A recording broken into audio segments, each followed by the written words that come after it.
Opinião você tem.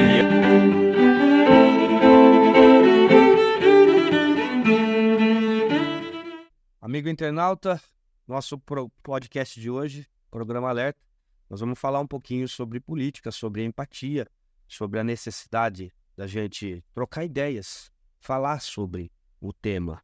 Há muito tempo atrás, a gente ouve se dizer no Brasil que a gente não deve discutir política, esporte e religião. Hoje não, né? Hoje, com o mundo globalizado, com a troca de informações muito rápidas, né?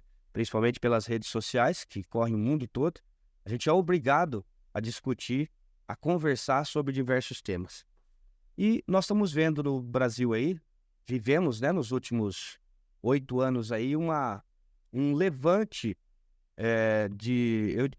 eu entendo, né, que a gente está vivendo um levante de extremismo, né? Seja no pensamento, seja na forma de agir, né? Principalmente entre nós, né? Quando a gente senta para discutir um tema. Então, o tema da moda é política. Hoje, o tema da moda é política. Por quê? Porque nosso país se dividiu em dois. De um lado, uma parte da sociedade quer discutir o atual governo e outra parte da sociedade quer discutir o governo anterior. Claro, conversar, discutir, debater é necessário, é preciso.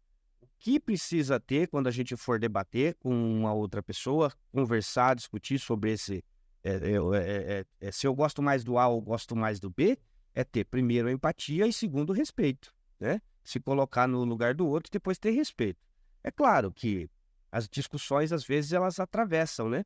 E isso muito impulsionado pelas grandes mídias, né, que nós vemos aí no Brasil. Hoje, nós temos aí, principalmente na TV fechada, nós temos várias emissoras de TV que colocam lá aqueles debatedores, quando não é uma pessoa só para discutir os temas da política do dia ou da semana, né? E geralmente são temas que já tem um foco, né?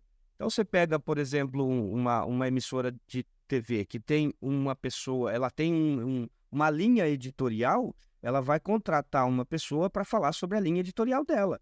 A linha editorial dela ou é da direita ou é da esquerda, né? Eu não gosto de tratar o tema dessa forma, mas é dessa forma que ele tem que ser tratado, em separar direita e esquerda. Parece que nós, brasileiros, que não fazemos parte da grande mídia e que não fazemos parte da política, que eu digo, na linha de frente, né? Nós não fomos eleitos. Aqueles que não foram eleitos pelas urnas, a gente tem que fazer o quê? Qual é a nossa obrigação enquanto cidadão em relação a quem foi eleito pelas urnas? Cobrar, né? Exigir que eles trabalhem em prol do nosso país, que eles ajudem, né? E não ficar debatendo se está certo ou se está errado. Primeiro, que não importa, a eleição acabou em outubro do ano passado. O novo governo começou em 1º de janeiro desse ano. Negar o atual governo é um direito de cada cidadão negar. Mas negar o Brasil, não. Ir contra o Brasil, não concordo. Não concordo. Apesar de não ter votado no atual governo, de não ter apoiado, de não ser a minha linha de ideia, assim como o anterior também não era totalmente da minha linha de ideia, mas me agradava mais porque a gente há muito tempo nesse país, desde a redemocratização, que a gente vai para a urna escolhendo o menos pior, e não o melhor programa, o melhor governo, a melhor proposta, porque, na verdade, eles não propõem nada, né? O que eles fazem é aquilo que a gente já sabe. Brigam entre eles, né? Tem muito assunto durante o período eleitoral e a população fica no meio disso e acaba se dividindo. Uma parte vai para um lado, outra parte vai para o outro. Olha o que nós tivemos de interessante nos debates dessa última eleição. Nós tivemos briga entre famílias. Famílias estão até hoje sem conversar, sem ter um relacionamento, porque brigaram por conta de política. Agora, os políticos eleitos, a gente já sabe, né? Eu dizia logo que terminou a eleição, em outubro do ano passado, que pela primeira vez, e disse isso num podcast aqui, que pela primeira vez esse país ia dividir o Congresso Nacional por ter uma grande maioria de deputados eleitos, principalmente, eleitos deputados de direita, vamos dizer assim. Eu não gosto de usar esse termo, tá, pessoal? Mas não tem outra forma da gente falar sobre ele.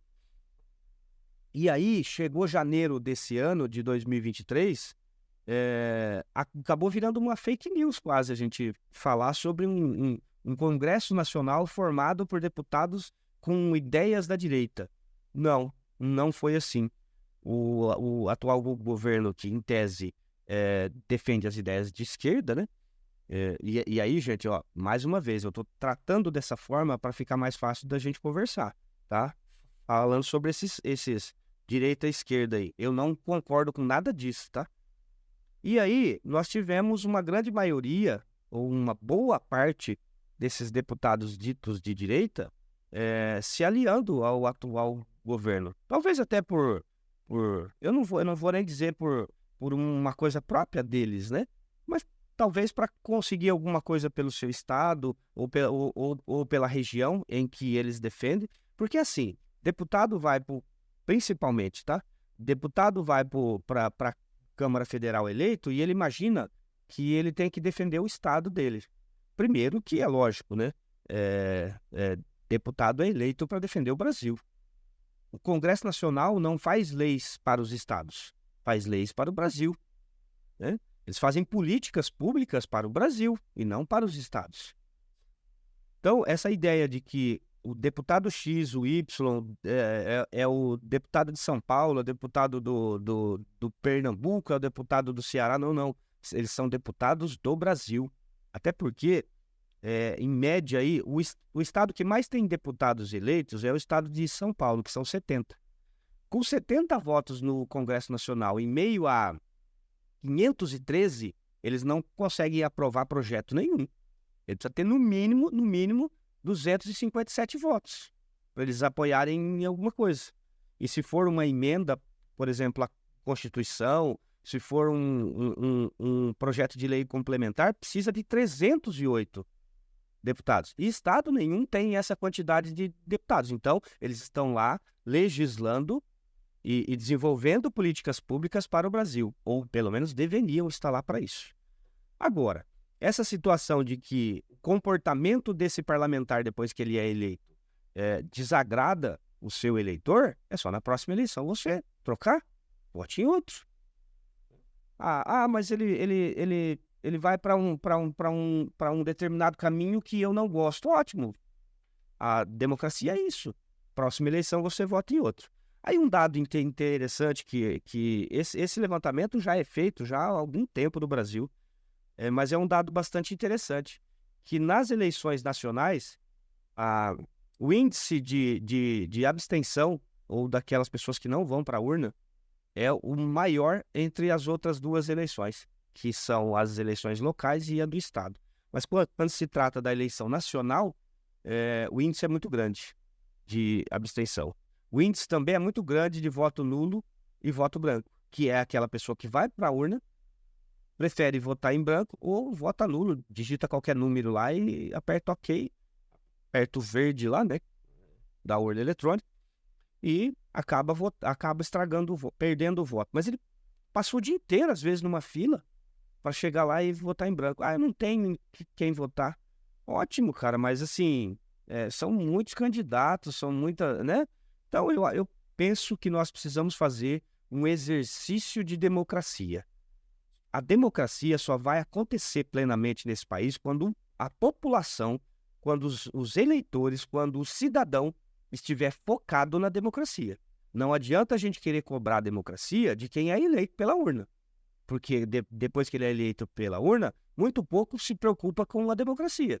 Até porque é bastante atribulada a vida de um deputado, indo, vindo, entre votação, comissão e aquela coisa toda. Mas compete a nós, cabe a nós, né? Levar essa democracia adiante. E aí, quando a gente fala em democracia, a gente tem que voltar, porque a democracia, quando nasceu lá na Grécia Antiga, né, ela era na base do levanta a mão. Quem concorda levanta a mão. E se a maioria levantou a mão, a maioria vence. Agora, a nossa democracia ela é tão deturpada, ela é tão feita de forma errada, que, por exemplo, nós tivemos na última eleição, e aí eu vou aqui falar sobre a eleição nacional, mas esse reflexo também é na eleição municipal, tá? Nós tivemos uma eleição nacional em que nós tivemos deputados, por exemplo, aqui em São Paulo, com 120 mil votos, e ele não foi eleito, porque não atingiu o tal quociente eleitoral, o partido em que ele participava. Na outra ponta, nós tivemos deputados eleitos com 60 mil votos, porque o partido dele estourou agora. Quem que a população queria representando ela no Congresso Nacional? O de 120 mil votos ou o de 60 mil? Então, a nossa democracia ainda é muito, muito capenga, muito mal pensada, né? Muito mal feita, porque eles tentaram juntar a democracia com uma condição de uma legislação específica, né? Que é a legislação eleitoral, e aí você tem um sistema, né? Trabalhando de forma eleitoral para uma democracia que não é o reflexo da vontade do povo. Olha como isso virou uma bagunça. Então, nós temos aí um órgão eleitoral no Brasil, que é o TSE, é o Tribunal Superior Eleitoral, que ele edita normas internas, né?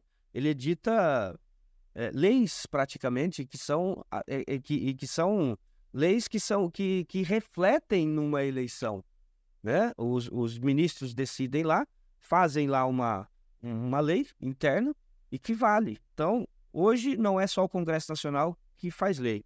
Hoje no Brasil faz lei o Supremo Tribunal Federal, faz lei o Presidente da República, o Congresso Nacional e, é lógico, todo e qualquer ramo da justiça, a começar pela justiça eleitoral, porque eles editam normas internas e aquilo vira lei. Então nós temos uma democracia bastante bagunçada. E é lógico, isso atrapalha a cabeça do eleitor.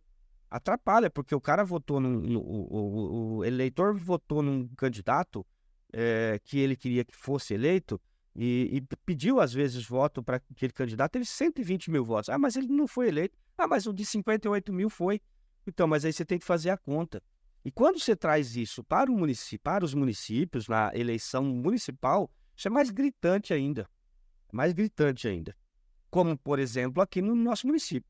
Se você puxar lá a última eleição aí da sua cidade, e aí você vai lá em partidos, primeiro, que lá é dividido por candidatos, partidos e bloco partidário.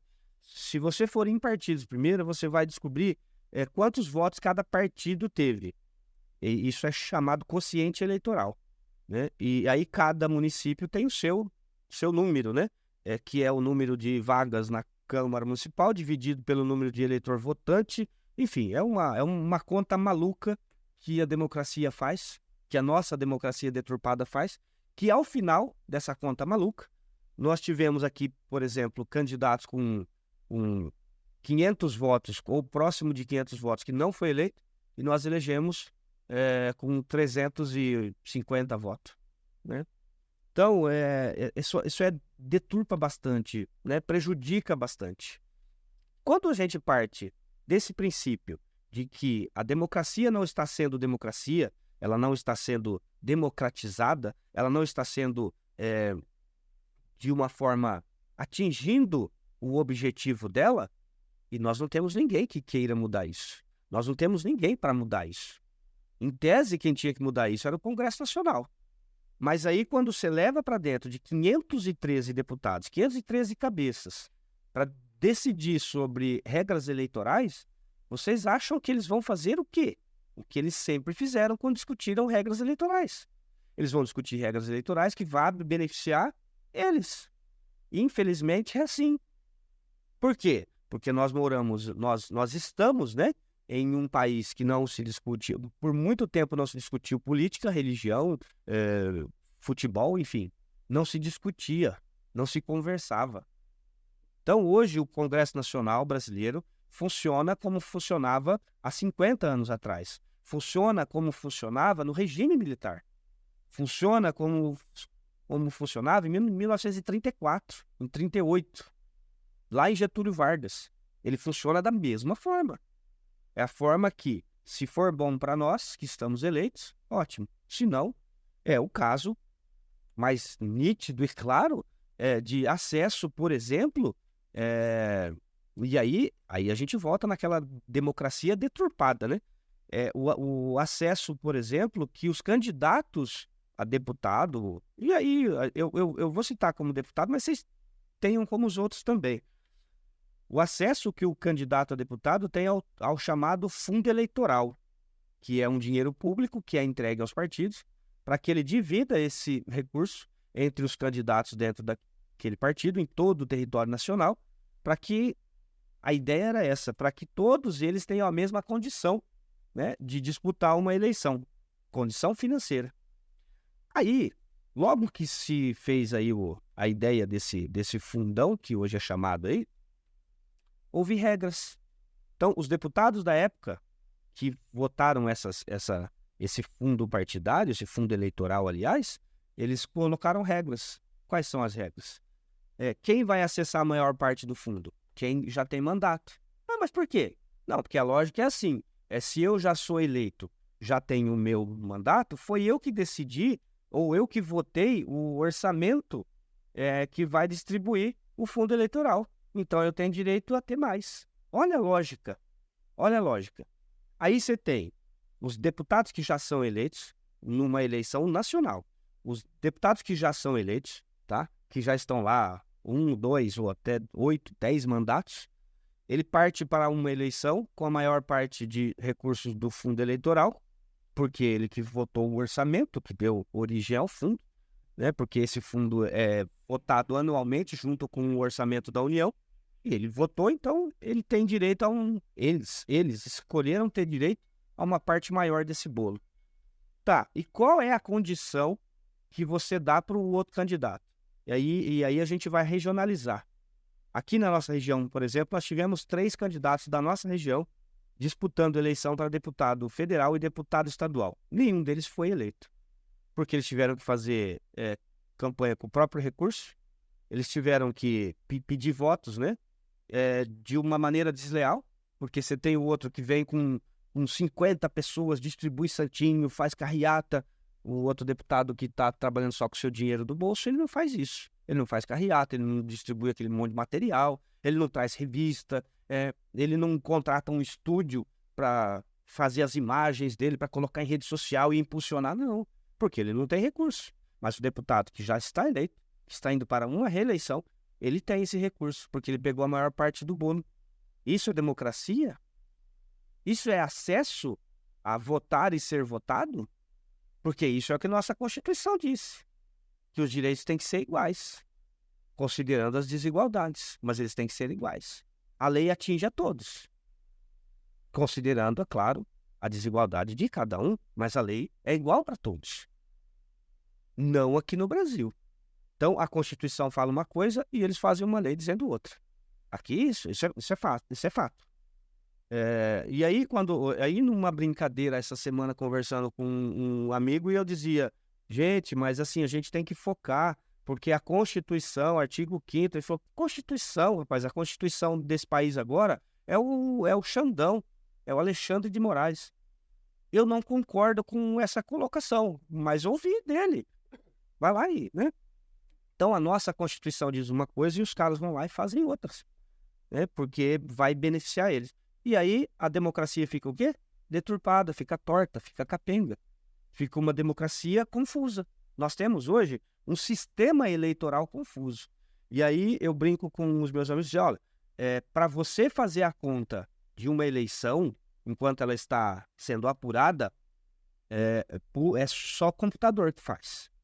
Tá? Ou então, você faz um curso específico sobre quociente eleitoral para você imaginar ou para conseguir chegar num número maluco que a Justiça Eleitoral tem que fazer, o exercício que ela tem que fazer para eleger, para dizer esse está eleito e aquele está eleito. Tanto é que na última eleição aqui no nosso município, o resultado para a eleição de vereador acabou, era 5 horas da manhã do dia seguinte à eleição. Por quê? Justamente por conta disso. Nós tivemos vereadores com, sei lá, 400 votos, e um com 300 foi eleito, o outro com 1.000, e o outro... Enfim, essa bagunça. E quem forma essa bagunça? Quem forma essa bagunça é a Justiça Eleitoral, é claro, mas com o apoio dos nossos parlamentares, né? Porque quem em tese, vota e fabrica leis é o Congresso Nacional, em tese, tá? E é lógico, eles vão fabricar e manipular leis que vão beneficiar quem está no mandato. E aí eu pergunto para você, a gente vive numa democracia?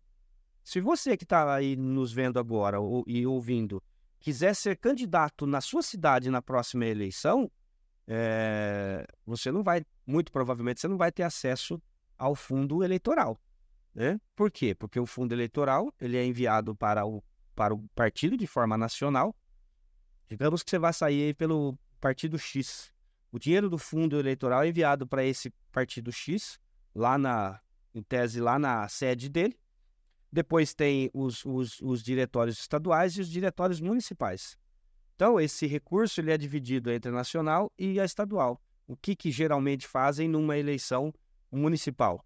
Eles investem um pouco desse recurso em prefeituras, em candidatos a prefeito, mas em candidatos a vereadores, não.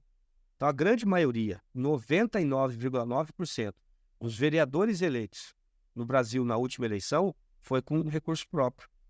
Ou muito, muito pouco recurso do fundo eleitoral. E aí você vem dizer para mim que todos eles tiveram a mesma condição de ir para uma eleição? Que todos eles tiveram a mesma condição de alguns que foram eleitos porque contrataram o estúdio com o dinheiro do bolso. Contrataram o estúdio, sei lá, mídia social, bastante material na rua. Não. São poucos que têm esse tipo de recurso. Aqui na nossa cidade, por exemplo, eu não conheço, na última eleição, eu não vi, eu não consegui perceber que um candidato ou outro se sobressaiu porque investiu dinheiro a mais. Eu não vi. Se houve, houve. Se aconteceu, foi lá no reduto eleitoral dele. Mas eu não consegui ver isso. Então, a nossa democracia não é democracia. As nossas condições que a Constituição fala que nós temos iguais, não, nós não temos condições iguais para disputar uma eleição. E dessa forma, a gente monta-se um Congresso Nacional após uma eleição. Ele é dividido hoje, né? Ele é dividido em bancada da bala, bancada evangélica, bancada ruralista, bancada, sei lá, da direita, bancada da esquerda, bancada centrão, né? Que vocês ouvem falar muito aí, centrão. Ele é dividido dessa forma. Mas e a bancada do povo? E a bancada da democracia? E a bancada que vai defender os direitos da nossa sociedade? Essa não tem. Essa não tem. Então, se você tem, por exemplo, hoje está sendo discutido, meio que fatiado, eu sou contra isso, mas está sendo discutido e decidido no Congresso Nacional a nossa reforma tributária. Saiu uma parte dela agora tem uma outra parte que vai vir, né? E aí lá você percebe que é muito lobby, né? Então, as categorias, os grupos lobistas ocupam o Congresso Nacional, chamam esses deputados e dizem, olha, nós precisamos que seja assim, nós precisamos que seja assado. E aí você começa a bagunçar o negócio. Você bagunça porque vira uma torre de Babel, né? Cada um fala uma língua. E aí acaba que nenhuma das reformas estruturantes que nós precisamos desse país e que já foram feitas de 1938 para cá, elas funcionaram, ou elas duraram, né? Nenhuma reforma estruturante durou. Nós tivemos uma briga tremenda para fazer uma reforma nas leis trabalhistas. Foi uma guerra, uma luta em 2017, 2016, para valer em 2017, entrou em vigor a nova CLT. Que agora estão dizendo, não, mas agora já dá para mudar isso, já dá para mudar aqui. Cara, faz 5 anos, menos de 5 anos que a gente está com uma lei nova sendo aplicada. E os caras já estão... Não, já existe projeto pronto para fazer novas alterações na CLT. Por quê? Porque ficou ruim. Ficou ruim para quem? Para algumas categorias. E essas categorias têm lobby lá dentro do Congresso Nacional. Agora, o povo não tem lobby lá, gente. Nós que elegemos, o povo que elege, não tem lobby dentro do Congresso Nacional. E chamam lá a Casa do Povo. Dizem que é a Casa do Povo. Mas nós não temos lobby lá, gente. Não tem como chegar lá. Eu sozinho, você sozinho, chegar no seu deputado e dizer, olha, deputado, eu penso que essa legislação que está lá, ela deve ser alterada, porque nós não temos essa condição. Você pode até falar para o seu deputado, quando você vê ele na sua região, vai entrar aqui e sair ali. Na grande maioria das vezes. Ou não, ele tem a mesma ideia sua e fala, não, eu vou lutar por isso. Mas lá tem um lobby tremendo, né? As categorias funcionais desse país têm um lobby tremendo. Cara, a dificuldade que foi para tirar a obrigatoriedade de pagar sindicato, né? Que vinha descontado em folha. Cara, isso sempre deveria ter sido opcional. Se eu quero pertencer, ou se eu pertenço a uma categoria e quero pertencer ao sindicato dessa categoria, eu vou contribuir, porque a lógica é essa. Agora, antigamente era obrigado. E isso veio tudo na última reforma que eu estou dizendo aí da CLT, que tirou, né, essa obrigatoriedade. Agora já estão dizendo que vai ter que voltar, porque tem muitos sindicatos morrendo.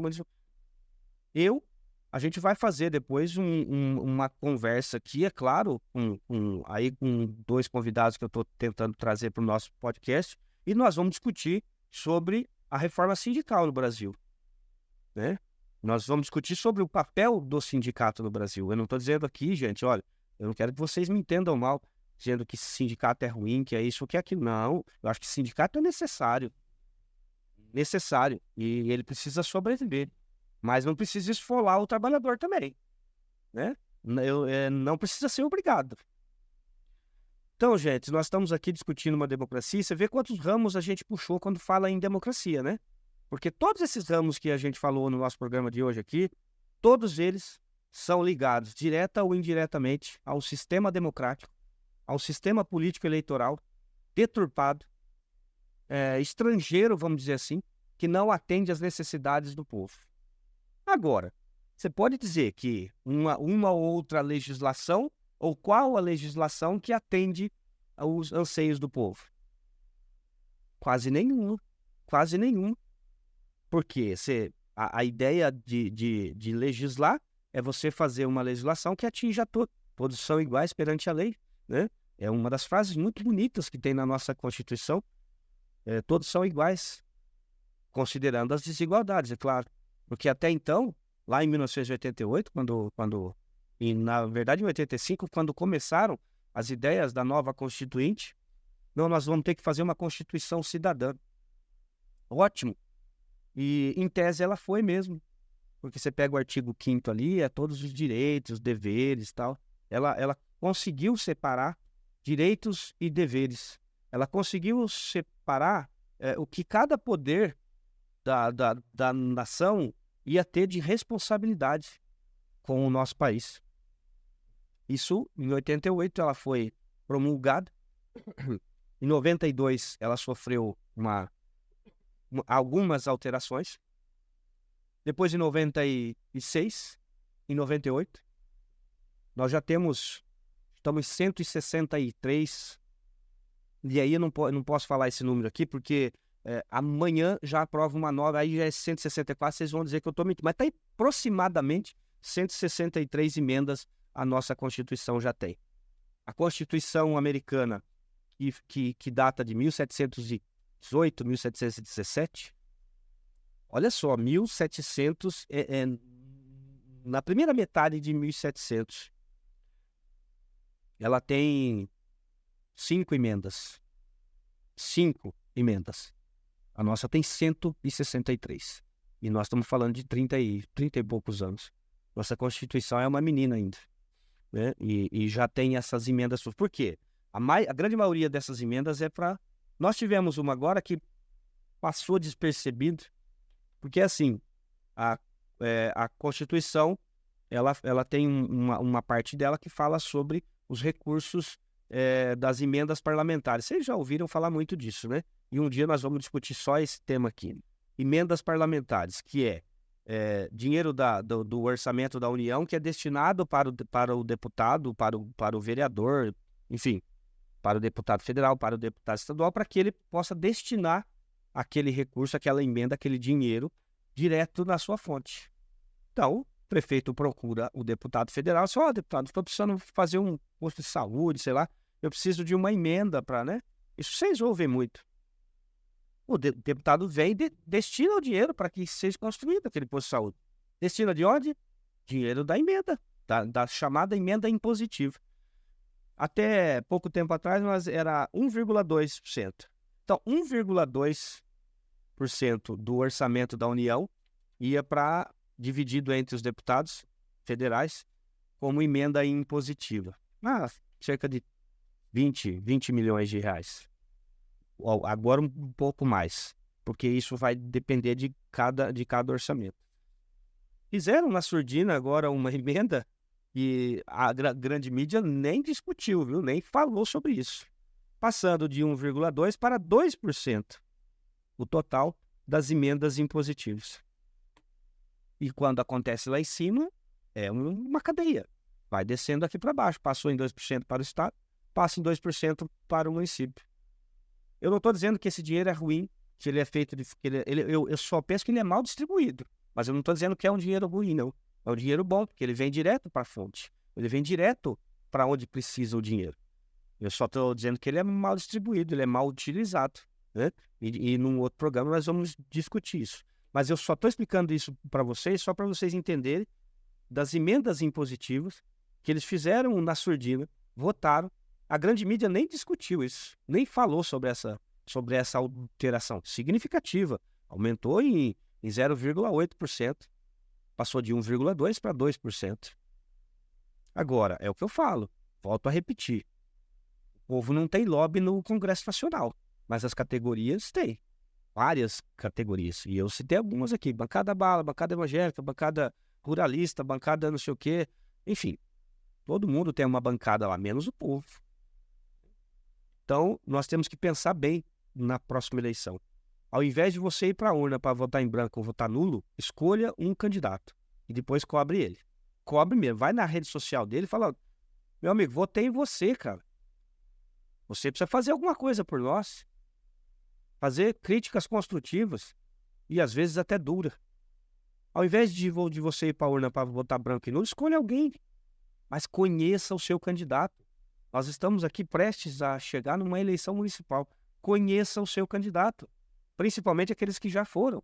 Já foi prefeito, já foi vereador, já foi... Cara, procura saber o que ele fez quando foi. Procura saber, tá lá, é tudo aberto, tudo é público hoje em dia. Com um celular você entra dentro do antigo cofre da sua prefeitura, com um celular na mão. É tudo público, é tudo aberto. As contas públicas obrigatoriamente são abertas. Essa é uma das únicas coisas que funcionou. Contas públicas abertas. Então, meu amigo, vamos ver se a gente consegue escolher melhor. Vamos ver se a gente consegue escolher com mais qualidade, para que a gente tenha no futuro, para os nossos filhos, para os nossos netos, uma democracia que atinja realmente conversar muito sobre esses temas. Então, meus amigos, esse foi o nosso podcast de hoje. Se vocês quiserem escrever, pode escrever aqui embaixo, mande a sua pergunta, que ao longo do dia aí a gente vai respondendo todas elas. E em breve nós vamos fazer um mesão aqui para a gente discutir política. Nós vamos trazer os dois lados aqui. E vamos fazer o papel do advogado do diabo aqui para fazer eles discutirem a política como ela deve ser discutida, de cabeça aberta. Um abraço a todos e até o nosso próximo programa.